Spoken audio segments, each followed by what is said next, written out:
You guys deserve to know the tea. I think I'm ready to move away from that chapter. First of all, I've had like people getting scammed from these type of things. I was approached by about 4 hair brands. This is shocking. After that, it was a sloppy hill down. I was met with a lot of L's. Now this made me have traction alopecia. Hello, we're going a few inches back. I didn't have the luxury of spacing out like install. You will be terribly underpaid. For you to go past that, they are bougie. A lot of them coming to you, it's not really a lot of money. How about not being paid at all? You're going to see yourself on random ads. I felt exposed. I felt naked. They told me that they weren't going to pay me my full amount. It was a slash by like 50%. This video that I filmed will be the last video that I filmed.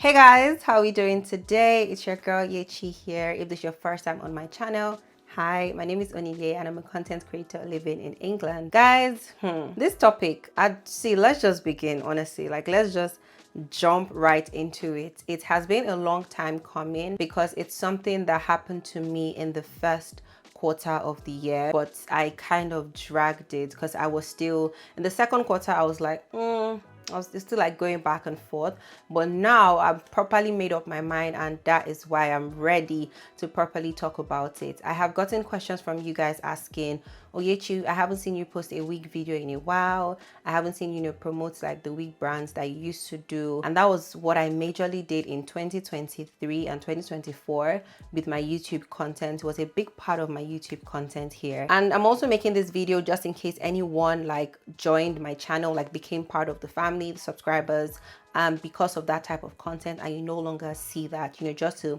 give an explanation.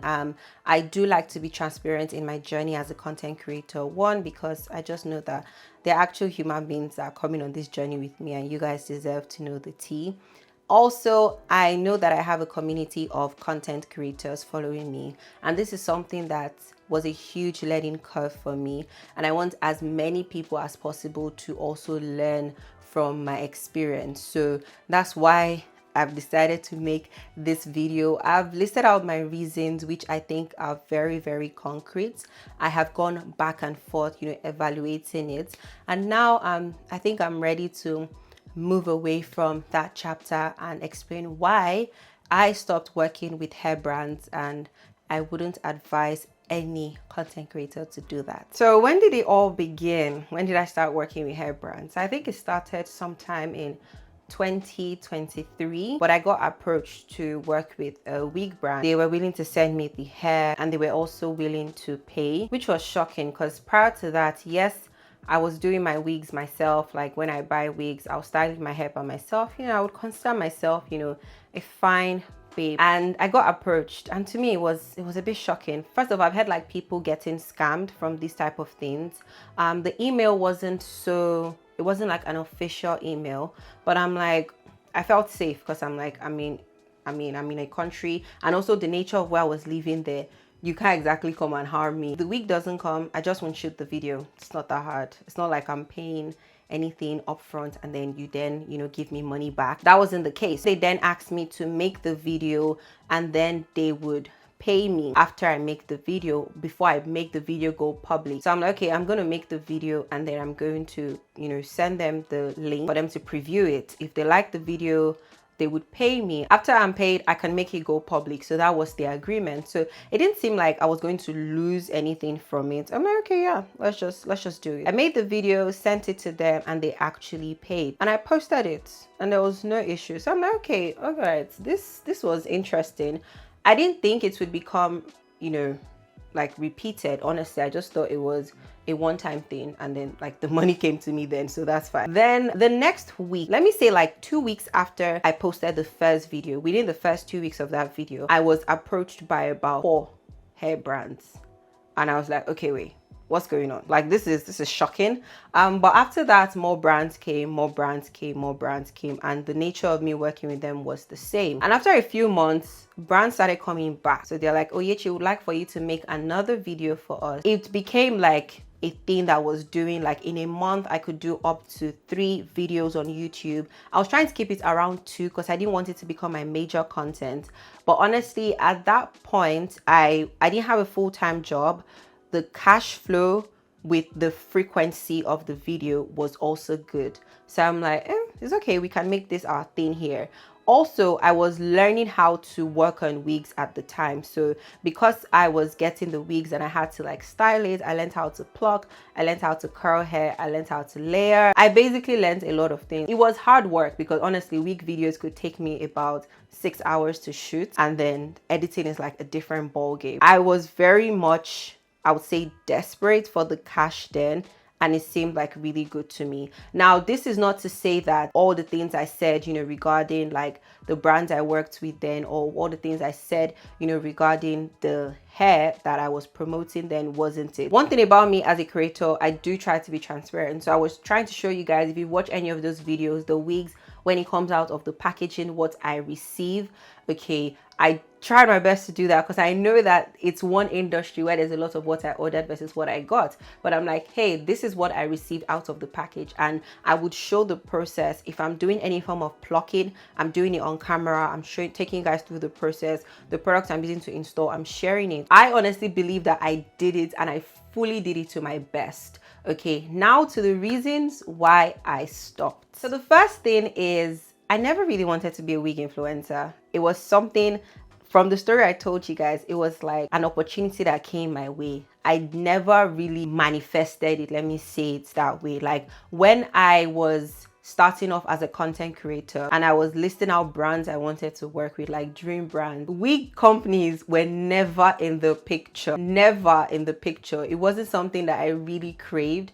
When it came, it was fun, it was exciting, it was in the moment, and you know, that's fine. There are honestly times that as a creator you'll be approached with, you know, brands that might not necessarily fit into the bigger picture of what you wanted, but at the time, you know, it's opportunity. You're able to create content consistently, you're able to try out something new. When these type of opportunities come, you can take it if you're happy to in the moment. It doesn't mean that you're a bad content creator or you don't understand what you're doing. You know, for me, just like it was for me, it could be a learning curve for you. So that's what it was for me. I never really wanted to be a wig influencer in the long run. Like, it just wasn't my thing. Like, oh, I was going to do this for a long period of time, I was going to build a successful career from this. There are other parts of being a creator, especially the beauty side, that I saw myself doing more long term than wigs. Another reason why I stopped was it was affecting my growth. Oh my god. The first video performed okay. After that, it was a sloppy hill down. The views were dipping.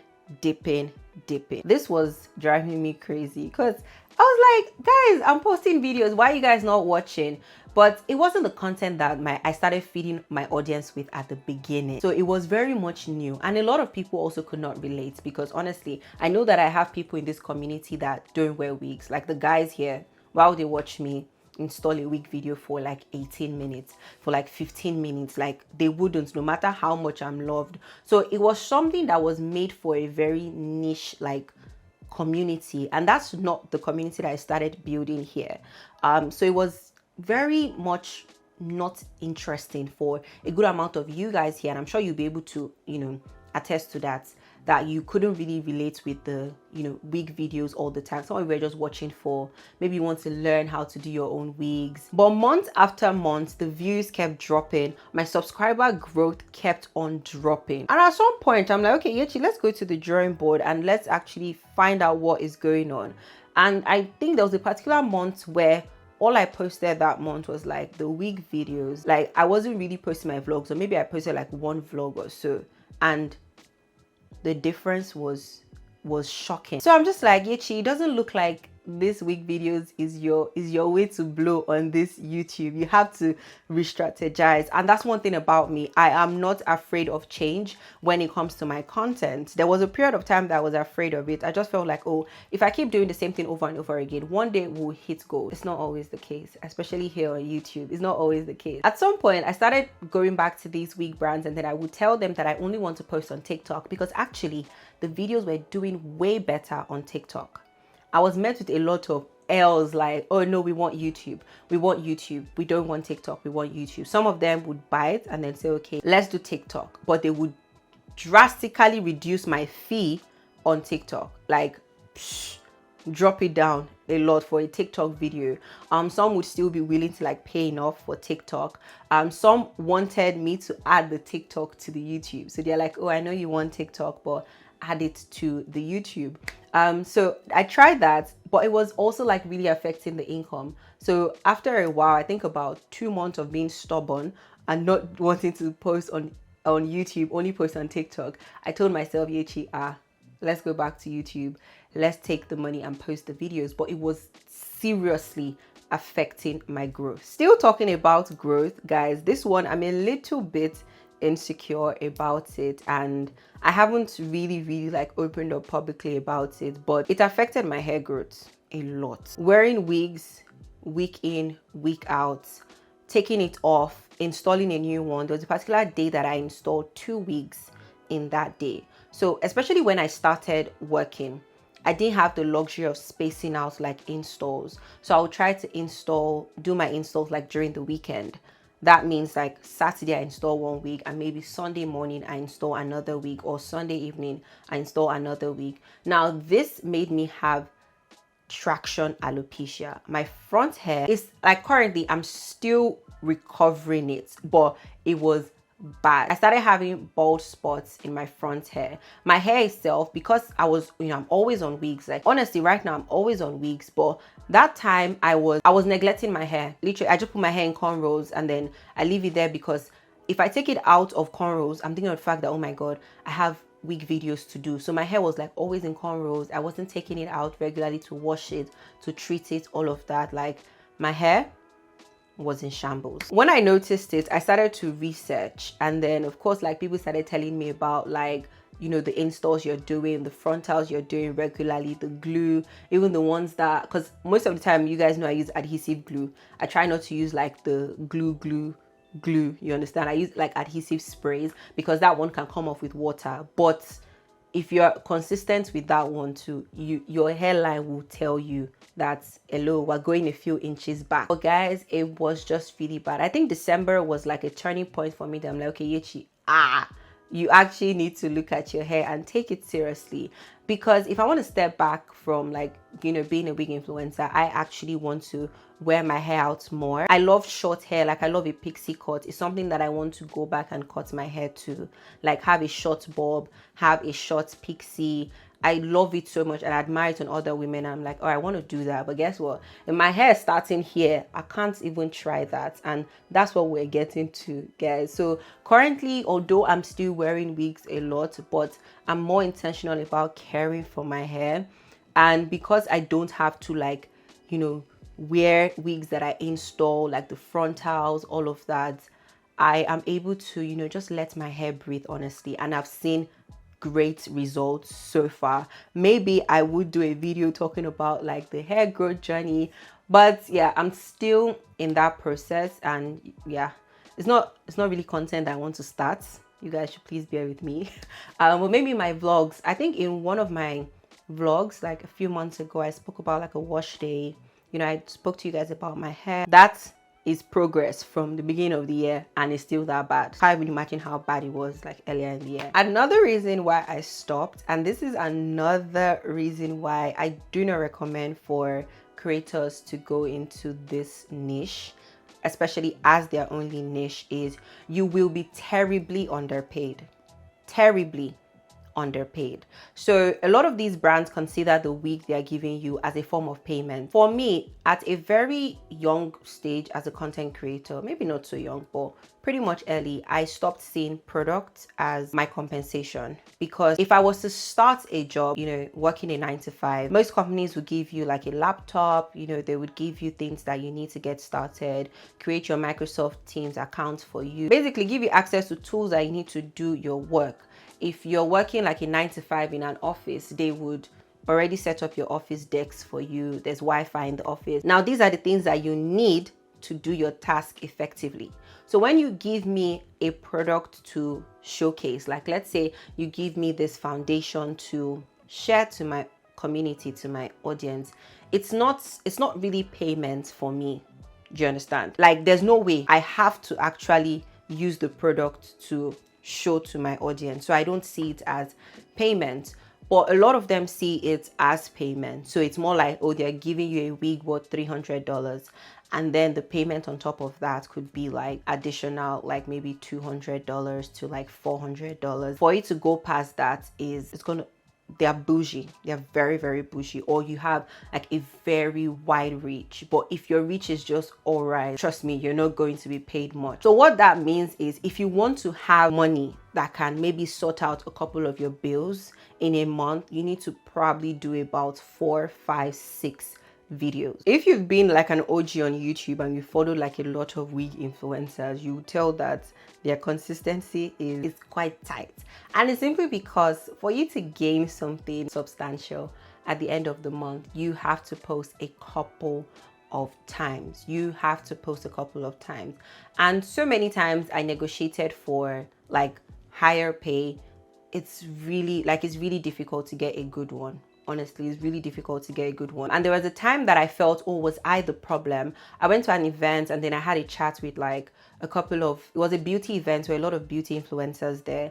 And I had a chat with a particular babe who is also like a wig influencer. And we just spoke about rates. And I was so shocked, because at that stage, I thought I was the problem. Like maybe my reach wasn't good. But literally, she was getting paid less than I was at that stage. And we had like similar following. It's kind of like an industry thing. Like generally, they just don't pay well. I also spoke to a YouTuber who's a wig influencer at another event, but she has like more like followers, and then she was like that, yeah, like they don't really like pay well, but you get loads of brands. Because honestly, the more you post, like when you post for one wig brand and you post for another, within like a month, you can get up to like 8 of them reach out to you. They are quick in finding new influencers to work with. They are quite quick. So you would get like a lot of them come to you. Okay, just know that a lot of them coming to you is not really a lot of money some of the time. If you don't have any source of income, yes, definitely, like you can go for it. But if you have other brands you want to work with, especially maybe other brands that are like abroad, like here in the UK or here in the US, like maybe beauty brands, what you would get from one good brand working with you on maybe a different platform, even on YouTube as well, can clear out what you would make from about 4 hair brands. Clear it out.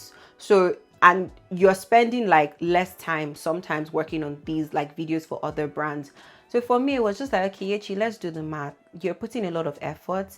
I also got a job and I'm spending so much time doing my 9 to 5, and then I would spend 12 hours only to make not so great amount of money. So that was another reason why I sat down and I told myself, okay, it's time to move on. So we've spoken about being underpaid. How about not being paid at all?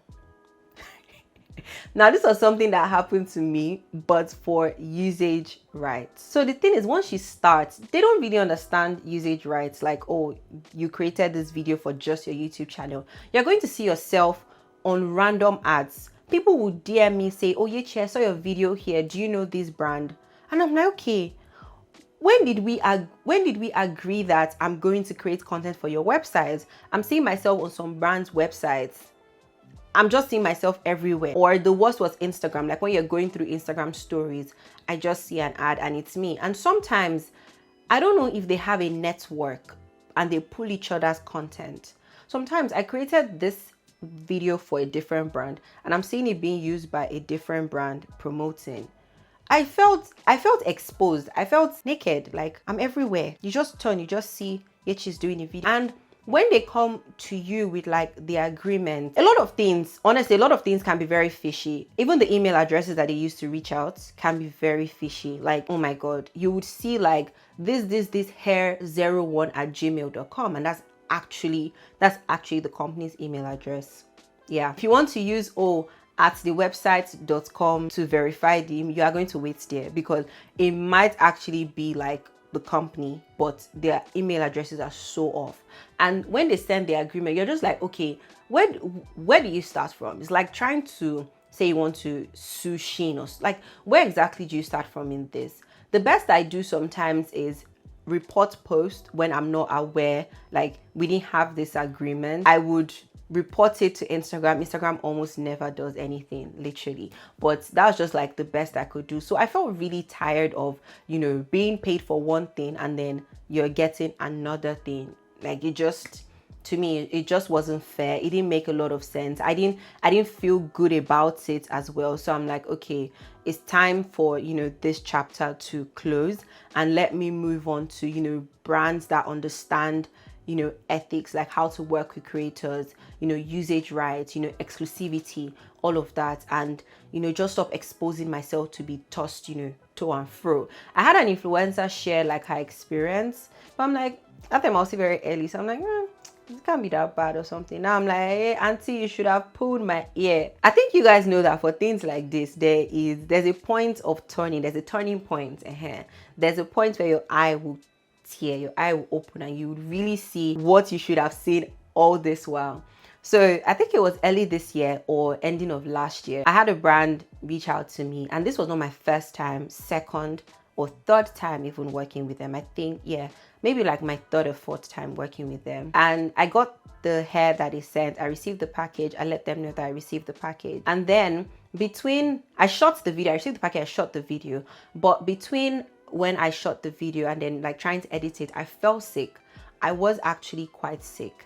And I remember telling my assistant to message this brand, send an email telling them that I am feeling unwell and I'm unable to edit within the agreed time frame. So if we can, you know, if they can extend the time. I was sick. I was away from my house. I couldn't edit at all. So when I got back on my feet, I got my laptop, I edited the video, I sent it to them for approval. And you know, the normal agreement that I said earlier. So I sent the unlisted link. Unlisted is like a private link. Only them can watch it before they pay. When I receive the payment, the video goes public.